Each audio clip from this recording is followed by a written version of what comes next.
Bien, para analizar este tema, tengo conmigo aquí en el estudio a la periodista Angie Pérez. ¿Qué tal? Bienvenida al programa. Gracias, Félix, y gracias a ustedes por la invitación. Y también vamos a darle las buenas noches vía Skype desde Caracas, Venezuela. Me acompaña Juan José Molina, exdiputado, integrante de la MUD, secretario general de Avanzada Progresista. Molina, ¿qué tal? Buenas noches. Gracias por estar con nosotros. Un placer, de verdad, para mí, un privilegio. Quisiera comenzar con usted. Usted fue parte de ese encuentro de anoche. Estuvimos escuchando parte de ese diálogo. ¿Qué lectura le damos al encuentro de anoche en Miraflores? Si pudiéramos decir que hay un antes y un después de esta reunión. Bueno, en primer lugar, yo creo que era necesario y estuvimos buscando y concertando que se pudiera dar un diálogo entre el oficialismo y la oposición. Yo creo que el día de ayer el acontecimiento nacional de en estos últimos años ha sido ese encuentro, en primer lugar porque nos reconocimos, entendimos que ellos son el gobierno y nosotros somos la oposición, y yo creo que ese es un buen comienzo, algo que nunca pasaba, algo que nunca se quería reconocer, era quiénes eran, en el caso de la oposición, los que dirigen la mayoría en la oposición venezolana, porque hay unos sectores que son extremos, que no comparten con nosotros mesa, como decimos, no comparten la mesa con nosotros, aunque otros que son también extremos, pero que sí la comparten, ¿no?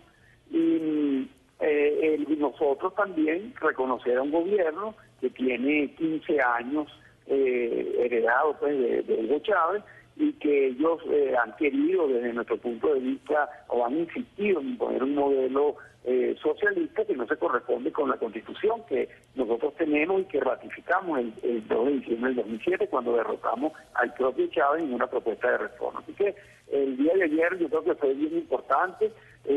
Tenemos la garantía de la Iglesia en la mediación, tenemos unos terceros observadores de buena fe como son 3 cancilleres de la UNASUR, y en lo más importante, el pueblo venezolano que ve y que vio ayer durante casi 6 horas el desarrollo de unas conversaciones en donde nos dijimos lo que consideramos que nos teníamos que decir, y ahora, según las propias palabras del presidente, al final del evento, del acto, él dijo que no podía haber diálogo, no podía existir el diálogo si no habían resultados. Molina, usted estaba hablando de la oposición, estaba representado parte de esa oposición.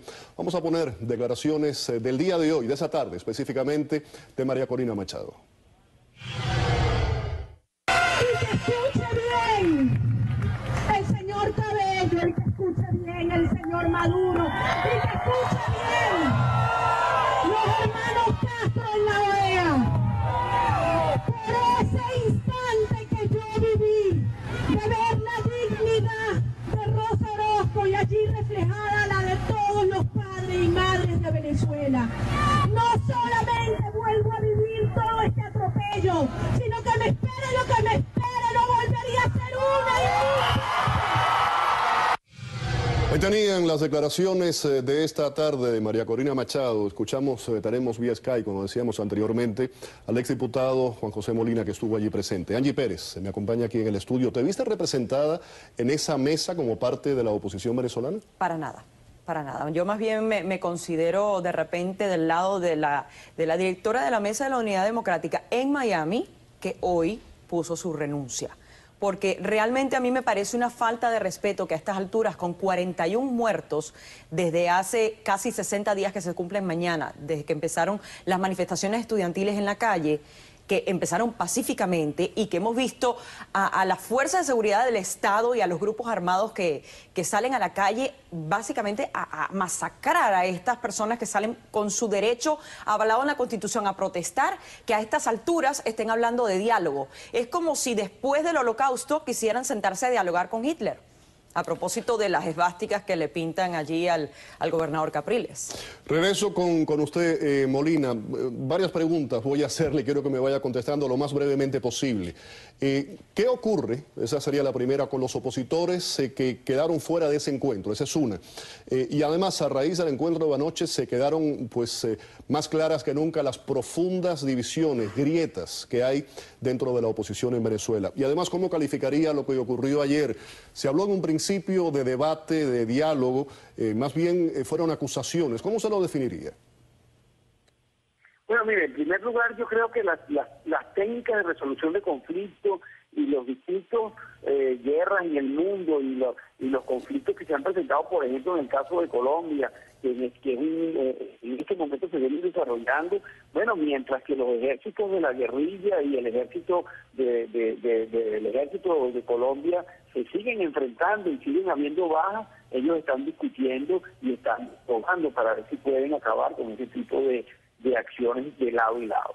Nosotros en Venezuela, en la Mesa de la Unidad Democrática, creemos que ya es suficiente 41 muertos para que nosotros tengamos que sentarnos de manera obligatoria a dialogar. Nosotros no vamos a declinar en esa intención, creemos que es más importante el diálogo que sigan asesinando a venezolanos inocentes y que estamos obligados como demócratas, como pacifistas, como personas que entendemos que es indemocracia, que tenemos que resolver nuestros problemas, no podemos seguir permitiendo que sigan asesinando a venezolanos. Ya más de 200.000 venezolanos han sido asesinados como consecuencia de la ineficiencia de este gobierno heredado de Hugo Chávez, que ha alcanzado cifras superiores a los 200.000 muertos, y no creemos que vale la pena seguir poniendo y exponiendo la vida de los venezolanos cuando las diferencias las tenemos que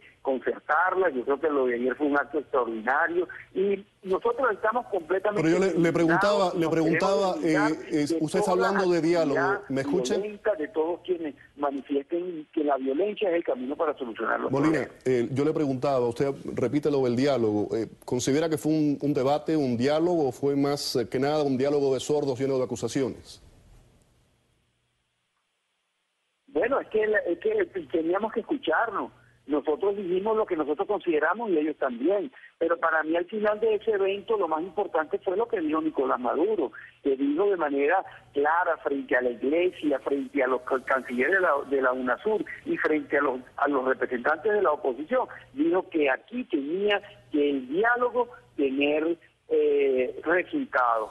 Y esos resultados son atender las exigencias que le hicimos al presidente Nicolás Maduro. Nosotros no fuimos ahí a pedir cargos, no fuimos a pedir contratos, nosotros no fuimos a buscar la venia o los permisos de Nicolás para nosotros seguir actuando, porque tenemos una constitución que nos permite seguir protestando, tenemos una constitución que nos permite mecanismos para salidas democráticas en el caso de que eso es lo que nosotros queremos, y nosotros no vamos a dejarnos envolver y no vamos a dejar a manipular por personas que creen que con la violencia, con el desencuentro, con las descalificaciones, nosotros vamos a resolver nuestros problemas. Angie. Mi pregunta para el señor Molina es si usted está consciente de qué lado están los violentos, porque yo he visto muchas fotos y videos que dicen claramente quiénes son los violentos y contra quién se está atacando. Eso por una parte. Por otra, usted mencionó el diálogo, entre comillas, que están haciendo los colombianos con la sede en La Habana, lo cual me parece absolutamente ridículo para comenzar. ¿Han llegado a alguna parte? ¿Sigue siendo la FARC un organismo respetable como para sentarse en una mesa de diálogo cuando todos sabemos que son narcos y que son asesinos y que son criminales que manejan millones de dólares a través de las fronteras venezolanas, como que entran por su casa y hacen lo que les da la gana? Realmente a mí me parece una posición muy hipócrita, señor Molina, y me perdona que se lo diga, de todos los que participaron en ese diálogo de ayer, porque me parece que el punto de diálogo, y esto lo digo como internacionalista, ya pasó hace muchos años. Si este diálogo lo hubiésemos tenido en el 2002 o incluso después de las elecciones del año pasado, donde hubo un triunfo electoral muy cuestionado, yo digo, ok, sí, es momento para el diálogo, pero con estas muertes violentas que se ve específicamente y flagrantemente como el gobierno y los grupos armados a favor del gobierno están atacando al pueblo venezolano, ya creo que el diálogo es una falta de respeto. ¿Por qué? Porque se perdió más de lo que se ganó. Se perdió lo poco que se había avanzado en la comunidad internacional. Perdón, para terminar la idea. Lo poco que se había avanzado en la comunidad internacional, como por ejemplo la intención de Estados Unidos de aplicar sanciones y los reclamos a los derechos humanos que teníamos en la Corte de La Haya, todo eso se cayó. ¿Y dónde quedan esas vidas? ¿Dónde quedan las familias que están adoloridas por esas violaciones a los derechos humanos por parte del gobierno venezolano? Ahora usted me contesta del lado de esa parte de la oposición, que para muchos están vendidos al juego del gobierno. ¿Qué vamos a hacer los venezolanos ahora? Bueno, la verdad es que me sorprendo de que usted diga que es internacionalista y que no sepa que los delitos de lesa humanidad no prescriben.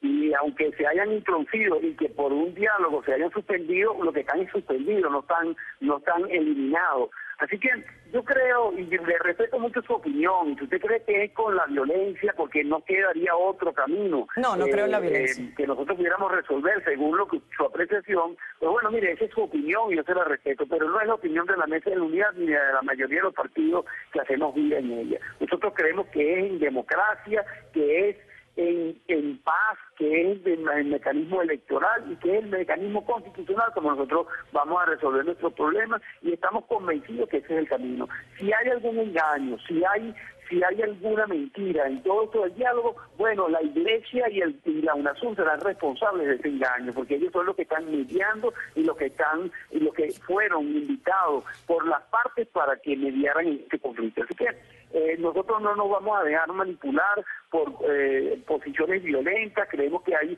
una actitud de muchísimos venezolanos que consideran que es a través de la violencia, de la salida violenta, del desconocimiento de quien hoy en día ejerce las funciones de gobierno, cuestionado como nosotros lo podamos cuestionar, habiendo entendido que lo que nos han venido haciendo son esas guarimbas que ellos tanto critican y que son guarimbas institucionales, como por ejemplo el hecho de que se le haya quitado o levantado su investidura a María Corina Machado, una de las personas que no quiso y que no ha querido dialogar, que como usted no cree en el diálogo, y sin embargo nosotros la defendemos, creemos que fue un desafuero lo que se hizo con ella. Nosotros creemos que el tema del diálogo, como usted bien lo dijo, debió haberse dado no solamente el 14 de abril del año pasado, sino desde hace años, cuando hasta ahora ya llevamos más de 200.000 muertos en Venezuela, y que por causa de los efectos de esta violencia de los últimos 2 meses, hay que sumarle 41 asesinatos como consecuencia de eso. Nosotros no creemos que Nicolás Maduro merece que un venezolano más derrame su sangre para que nosotros podamos cambiar el país de manera violenta, cuando hay mecanismos constitucionales que nos lo permiten, y que yo estoy seguro que si la Señor Molina, perdóneme que lo interrumpa, pero